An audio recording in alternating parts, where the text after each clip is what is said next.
மூலம் மருத்துவ பணியாளர் தேர்வு வாரியம் மூலமாக தேர்வு செய்யப்பட்ட செவிலியர்களை பணி நிரந்தரம் செய்ய வேண்டும், அதாவது தேர்தல் வாக்குறுதி 356ஐ நிறைவேற்ற வேண்டும் என்ற கோரிக்கையை வலியுறுத்தி நாங்கள் தொடர்ச்சியாக போராடி வருகிறோம். அதே சமயத்தில் கடந்த 18ஆம் தேதி அன்று உண்ணாவிரத போராட்டமாக சென்னையில் எங்களுடைய போராட்டத்தை தொடங்கினோம். அந்த போராட்டம் தவிர்க்க முடியாத சில காரணங்களுக்காக இந்த போராட்டத்தை எங்களுடைய கோரிக்கைகள் ஏற்றுக்கொள்ளப்படாத சூழ்நிலையில் நாங்கள் தொடர்ச்சியாக இன்றைக்கு 7 நாட்களாக, அதாவது இன்றைக்கு 7வது நாளாக இன்றைக்கு போராட்டத்தை நடத்தி வந்தோம். அதில் பல கட்ட போராட்டங்கள், பல விதமான போராட்டங்களை நடத்தியிருந்தோம். அந்த போராட்டத்தில் இன்றைக்கு எங்களுக்கு ஒரு வெற்றி கிடைத்திருக்கிறது. ஒரு வெற்றி அல்ல, எங்களுடைய கோரிக்கை 99% கோரிக்கைகளும் நிறைவேற்றப்பட்டிருக்கிறது. அதாவது தொகுப்பதியில் இருக்கக்கூடிய செவிலியர்கள் ஒரு சுமார் 1000 செவிலியர்கள் உடனடியாக பணி நிரந்தரம் செய்யப்படுவார்கள் என்று மாண்புமிகு மருத்துவ மற்றும் மக்கள் நல்வாழ்வுத்துறை அமைச்சர் அவர்கள் ஏற்றுக்கொண்டார்கள். நேற்று வரைக்கும் இந்த துறையிலே 0 வேகன்சி என்பதே இல்லை என்று சொன்ன அமைச்சர் அவர்கள் இன்றைக்கு எங்களுடைய பேச்சுவார்த்தையிலே உடன்பட்டு இருக்கக்கூடிய செவிலியர்களில் 1000 செவிலியர்களை உடனடியாக பணி நிரந்தரம் செய்வதற்கு, அதாவது பொங்கலுக்கு முன்பு பணி நிரந்தரம் செய்வேன் என்று வாக்குறுதி வழங்கியதுடன் தற்போது அதற்கான பட்டியலும் வெளியிடப்பட்டுள்ளது. இது எங்களுக்கு மிகப்பெரிய மகிழ்ச்சியை தந்திருக்கிறது. இது ஒரு வெற்றியாக நாங்கள் பார்க்கிறோம். அதே போல மகப்பேறு விடுப்பு, தொகுப்பூதியத்தில் பணி செய்யக்கூடிய செவிலியர்களுக்கு இன்று வரை மகப்பேறு விடுப்புக்கான ஊதியம் வழங்கப்படுவதில்லை. அது பலகட்ட போராட்டங்கள் நாங்கள் நடத்தியும் இன்றைக்கு அது வெற்றி பெற்றிருக்கிறது.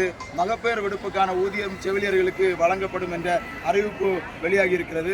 அதே போல 14,000 18,000 ஊதிய உயர்வானது கடந்த 2022ஆம் ஆண்டு தொகுப்பூதிய செவிலியர்களுக்கு வழங்கப்பட்டது. ஆனால் சில செவிலியர்களுக்கு அரசு மருத்துவமனைகள் மற்றும் மருத்துவக் கல்லூரிகளில் வேலை செய்யக்கூடிய கருவூலம் மூலம் ஊதியம் பெறக்கூடிய சில செவிலியர்களுக்கு அந்த ஊதியமானது மாற்றம் செய்யப்படாமல் 4 ஆண்டு காலமாக இருந்து வந்தது. அதே நேரத்தில் பிற செவிலியர்களுக்கு 18,000 ஊதியம் பெற்றுக்கொண்டிருந்தார்கள். அதற்காக தொடர்ச்சியாக போராடி வந்தோம். இன்றைக்கு அந்த 18,000 ஊதிய உயர்வு அந்த செவிலியர்களுக்கு எப்போது உயர்த்தப்பட்டதோ அந்த நாளிலிருந்து அரியருடன் வழங்கப்படும் என்ற வாக்குறுதியை வழங்கியிருக்கிறார் அமைச்சர் அவர்கள். அதே போல கொரோனா காலகட்டத்தில் மருத்துவ பணியாளர் தேர்வு வாரியம் மூலமாக தேர்வு செய்யப்பட்ட செவிலியர்கள் பணி நீக்கம், ஒரே நாளில் பணி நீக்கம் செய்யப்பட்டார்கள். அது தொடர்ச்சியாக போராடி சில செவிலியர்கள் மட்டுமே பணியில் அமர்ந்தார்கள். அதில் 724 செவிலியர்கள் மீண்டும் பணியமர்த்தப்படாமல் 2 வருடத்துக்கு மேல் இன்றைக்கு வீட்டிலே இருந்தார்கள் வேலை இல்லாமல். அந்த செவிலியர்களை மீண்டும் பணியமர்த்த வேண்டும் என்று தொடர்ச்சியாக போராடி வந்தோம். அந்த கோரிக்கையும் ஏற்றுக்கொள்ளப்பட்டிருக்கிறது. இதனால் சுமார் 724 குடும்பங்கள் இன்றைக்கு வாழ்வு பெற்றிருக்கிறது என்பதை தெரிவித்துக் கொள்கிறேன். அதே போல கிரேட் 2 நர்சிங் சூப்பர்வைசர் கிரேட் 2 266 பணியிடங்கள் இன்றைக்கு காலியாக இருந்தது. கலந்தாய்வு நடத்தப்படாமல் இருந்தது. அந்த பணியிடங்களுக்கான கலந்தாய்வும் நடத்தப்படும் என்றும், நர்சிங் டியூட்டர்ஸ், அதாவது செவிலியர் போதகர் என்று சொல்லக்கூடிய கல்வி கற்றுக் கொடுக்கக்கூடிய போதகர் 146 பணியிடங்கள் உடனடியாக நிரப்பப்படும் என்று ஒத்துக்கொண்டிருக்கிறார். அதே போல மீதம் இருக்கக்கூடிய செவிலியர்கள், அதாவது 8,000 செவிலியர்கள் இன்னும் பணி நிரந்தரத்துக்காக காத்து கொண்டிருக்கிறார்கள். அந்த செவிலியர்களை எல்லாம் பணி நிரந்தரம் செய்வதற்கு இனி வருங்காலங்களில் 37 கிரிட்டிக்கல் கேர், அதாவது அவசர தீவிர சிகிச்சை பிரிவுகள் திறக்கப்படவிருக்கிறது. அந்த பிரிவுகளில் நிரந்தர பணியிடங்கள் உருவாக்கி அந்த செவிலியர்களை எல்லாம் பணி நிரந்தரம் செய்வதும், இனி வருங்காலங்களில் தொடர்ச்சியாக தொகுப்பூதிய முறையிலே பணியமர்த்துவதை குறைத்து கொண்டு நிரந்தர பணியிடங்களை உருவாக்கி இந்த செவிலியர்களை அனைவரும் பணி நிரந்தரம் செய்வோம், உடனடியாக படிப்படியாக செய்வோம் என்று அமைச்சர் அவர்கள் வாக்குறுதி வழங்கியிருக்கிறார். அதே போல இன்றைக்கு ஒரு கலந்தாய்வு, அதாவது பணியிட மாற்ற கலந்தாய்வானது இன்றைக்கு நடக்கவிருந்தது.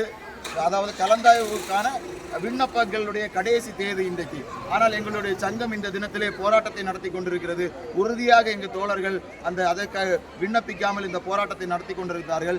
அந்த கலந்தாய்வும் 1 வாரத்துக்கு பின்பு மாற்றி வைக்கப்படும். அதாவது அந்த ஃபார்முக்கான தேதி இன்னும் 1 வாரம் கழித்து வழங்கப்படும் என்று அமைச்சர் அவர்கள் உறுதியளித்திருக்கிறார். அதே போல இந்த 7 நாட்களும் நாங்கள் செய்த அந்த போராட்டத்திற்கு எந்த விதமான பழிவாங்குதல் நடவடிக்கையும் எடுக்கப்படாது என்றும், இது பணிகாலமாக கருதப்படும் என்றும் அமைச்சர் அவர்கள் தெரிவித்திருக்கிறார். இது எங்களுடைய கோரிக்கைக்கு கிடைத்த மிகப்பெரிய வெற்றி என்பதை நாங்கள் உள்வாக்கி கொண்டு எங்களுடைய மாநில நிர்வாகிகளுடன் கலந்து ஆலோசித்துவிட்டு இந்த போராட்டத்தை தற்காலிகமாக முடித்துக் கொள்வது என்று தீர்மானித்திருக்கிறோம். இந்த போராட்ட காலங்களில் கைது நடவடிக்கையில் காவல்துறையினர் அத்துமீறி நடந்துக்கிட்டாங்கன்ற மாதிரியான குற்றச்சாட்டு, அதை எப்படி பார்க்குறீங்க? கைது நடவடிக்கை என்பது போராட்ட காலத்தில் எங்களுக்கு இது புதிதாக இல்லை. எப்போதெல்லாம் நாங்கள் போராடுகிறோமோ காவல்துறையினர் தொடர்ச்சியாக இது போன்ற நடவடிக்கைகளை செய்து வருகிறார்கள். ஆனால் எங்களுக்கு அது பழகி போய்விட்டது, அது வடுவாக மாறிவிட்டது. தொடர்ச்சியாக இதுபோல் செய்கிற போது அது வடுவாக மாறிவிட்டது. ஆனாலும் அது கண்டிக்கத்தக்க விஷயம். எங்களுடைய கோரிக்கை வெற்றி பெற்ற சூழ்நிலையில் அதை மறந்து மன்னித்து விடுவதாக கருதுகிறோம். தேங்க்ஸ்.